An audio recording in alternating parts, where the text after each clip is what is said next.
Coaching centre Kotananduru మీ పిల్లల బంగారు భవిష్యత్తుకు భరోసా ఇచ్చే ఏకైక సంస్థ మన ఏవిఎం కోచింగ్ సెంటర్ కోటనందూరు. అతి త్వరలో న్యూ బ్యాచ్లు TET plus DSC, EAMCET, POLYCET, APRJC, Sainik, Navodaya. AVM coaching centre Kotananduru. ముఖ్యమంత్రి రాష్ట్రాన్ని సంరక్షించేవాడిగా ఉండాలి కానీ దోచుకునేవాడిగా ఉండకూడదు. ముఖ్యమంత్రి రాష్ట్రాన్ని సంరక్షించేవాడిగా ఉండాలి కానీ రాష్ట్రాన్ని దోచుకునేవాడిగా ఉండకూడదని మాజీ మంత్రి, జిల్లా వైఎస్ఆర్సీపీ అధ్యక్షుడు దాడిశెట్టి రాజా అన్నారు. కాకినాడ జిల్లా కోటనందూరులో రచ్చబండ కార్యక్రమానికి అతిథిగా విచ్చేశారు. వైద్య కళాశాలలు ప్రైవేటీకరణ అడ్డుకునే ఉద్దేశంతో వైఎస్ఆర్సీపీ పార్టీ కోటి సంతకాల కార్యక్రమాలు చేపట్టింది.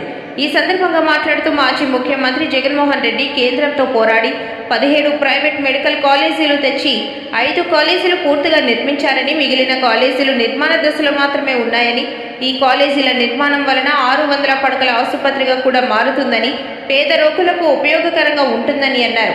ముఖ్యమంత్రి చంద్రబాబు నాయుడు పీపీపీ విధానాన్ని తీసుకొచ్చి ప్రైవేటు పరం చేస్తే పేదవారు నష్టపోతారని అన్నారు.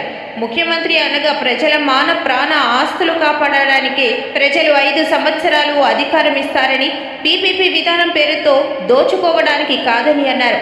గత వైసీపీ ప్రభుత్వంలో రైతులకు యూరియా విత్తనాలు కొరత లేకుండా సచివాలయం, ఆర్బీకే సెంటర్ల ద్వారా అందేవని, రైతులకు మద్దతు ధర లభించేదని అన్నారు. ప్రస్తుత ప్రభుత్వంలో యూరియా కొరతతో రైతులు అల్లాడిపోయారని అన్నారు. అలాగే ప్రతి 100 కిలోమీటర్లకు ఒక నకిలీ మద్యం ఫ్యాక్టరీ ఉన్నాయని, ఆ మద్యాన్ని అన్ని బెల్ట్ షాపులకు, మెయిన్ షాపులకు అందజేసి ఆదాయాన్ని సమకూర్చుకుంటున్నారని అన్నారు. ఈ కార్యక్రమంలో ఎంపీపీ లగుడు శ్రీనివాస్, వైసీపీ మండల కన్వీనర్ చింతకాయల చిన్నబాబు, లాలం బాబ్జీ, వాసిరెడ్డి జమీలు, గొర్లి రామచంద్రరావు, వెలగ వెంకట కృష్ణాజీ, వేముల రాజాబాబు, వైస్ ఎంపీపీ కొర్రుప్రోలు రమణమ్మ, కోటనందూరు సర్పంచ్ గరిసింగు శివలక్ష్మి, నాయకులు కొర్రుప్రోలు కృష్ణ, గరిసింగు దొరబాబు, సుర్ల రాజు, వత్సవాయి నారాయణమూర్తిరాజు, కురందాసు రాము, ముక్కుడుపల్లి బాబురావు, తోలెం విజయ్, బండి నానిబాబు, జిగటాల కోట సత్యబాబు, వివిధ గ్రామాల సర్పంచ్లు, ఎంపీటీసీలు తదితరులు పాల్గొన్నారు. ఈ కాలేజీల్ని కాకినాడ గవర్నమెంట్ హాస్పిటల్ లాంటి పెద్ద హాస్పిటల్ నర్సీపట్నంలో నిర్మాణం జరుగుతుంది. అలాగే అక్కడ మెడికల్ కాలేజ్ కూడా నిర్మాణం అవుతుంది. మనకి ఏదైనా అయితే కాకినాడ వెళ్ళాలంటే సుమారు 75 కిలోమీటర్ల దూరం. ఇక్కడ నర్సీపట్నం రచ్చబండ కార్యక్రమానికి ఇచ్చేసిన గౌరవనీయులు జిల్లా పార్టీ అధ్యక్షులు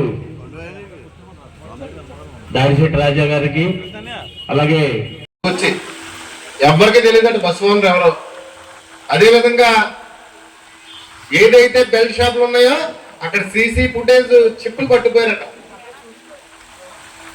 ఎందుకు పట్టుకుపోయారు చిప్పులు?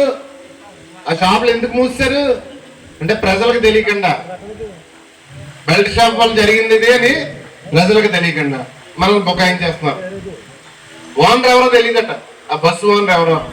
అంత తప్పుదోవ పట్టించుకుంటా ఈ రాష్ట్రాన్ని నడుపుతున్నారు. ఇంకొకసారి గుర్తు చేస్తున్నాను ముఖ్యమంత్రి చంద్రబాబు నాయుడు గారికి, ఈ రాష్ట్రానికి మీరు 5 సంవత్సరాల పాటు కస్టోడియన్ మాత్రమే. ఈ రాష్ట్రానికి మీరు రాజు కాదు. ఈ రాష్ట్ర సంపద, ప్రజల సంపద మీ మనుషులకి రాసి ఇచ్చేసుకోవడానికి, 66 సంవత్సరాలకి 33 సంవత్సరాలకి మీరు రాసి ఇచ్చుకోవడానికి ఈ రాష్ట్రానికి మీరు రాజు కాదు. ఒక ప్రజాస్వామ్య దేశంలో మీకు ఓట్లు వేస్తే, ప్రజలు ఓట్లు వేస్తే నెక్కిన ముఖ్యమంత్రి మాత్రమే మీరు. 5 సంవత్సరాలు ప్రజల ఆస్తులకి, రాష్ట్రానికి కాపలాదారుడు మాత్రమే. ఈ రాష్ట్రానికి మీరు ఓనర్ కాదు, మీరు రాజు కాదు, ఓనర్ కాదు. దయచేసి గుర్తు పెట్టుకోవాల్సిందిగా కోరుకుంటున్నాను. మీరు ఎప్పుడు ముఖ్యమంత్రి అయినా ప్రజల సంపద అంతా మీ మనుషులకి కట్టబెట్టేయడమే. మీ గతం ఒకసారి పరిశీలించుకోండి, ఎన్ని ఫ్యాక్టరీలు మీ మనుషులకు కట్టబెట్టేశారు. దయచేసి ఒక ప్రతిపక్ష పార్టీగా ఈ విషయంలో చంద్రబాబు నాయుడు గారి దురుద్దేశాన్ని తీవ్రంగా ఖండిస్తున్నామని. మా చంద్రబాబు తుఫాన్ని అవకాశం లేదు కానీ అవకాశం ఉంటే కొంచెం అటే తిప్పినట్టున్నారు. ఎటే తిప్పుతాడు తుఫాన్ చూసారు కదా నిన్న మొన్న టీవీలోని, అటే తిప్పినట్టు ఇటే తిప్పుతారు. చంద్రబాబు నాయుడు గారు అటే తిప్పినట్టు ఏంటి అర్థం అవట్లేదు. వాళ్ళ మానసిక పరిస్థితి ఏంటో కూడా అర్థం అవట్లేదు. రోజు మీకన్నా అర్థం అవుతుందో వాళ్ళకేం అర్థం. మరి 100 కిలోమీటర్లకు ఒక ఫ్యాక్టరీ, పరిశ్రమ, చంద్రబాబు నాయుడు గారు తెచ్చిన పరిశ్రమలు ప్రతి 100 కిలోమీటర్లకే ఒక నకిలీ మద్యం ఫ్యాక్టరీ. మన తులుంది, మన తుల్లో మద్యం కావాలంటే డిపోలో ఆర్డర్ పెట్టాలా, ఈ క్వాలిటీ, ఈ రకం అని. 2 రోజులకు లోడ్ వస్తుంది అనుకుంటాం, లారీ వస్తుంది అనుకుంటాను. ఆ లోడ్తో పాటు నకిలీ మద్యం లారీ కూడా ఒకటి వస్తుంది తోడుగానే. మొత్తం అన్ని బెల్ట్ షాపులకి, అన్ని షాపులకి సప్లై చేస్తున్నారు. ప్రజల ఆరోగ్యం పాడైపోతుంది.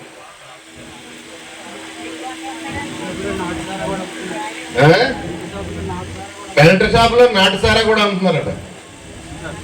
మీరు మధ్యన గమనించారో, చంద్రబాబు నాయుడు గారు మైక్ ఎత్తి ఏమంటారో, తమ్ముళ్ళు ఈ రాష్ట్రంలో ఎక్కడన్నా బెల్ట్ షాప్ ఉందా?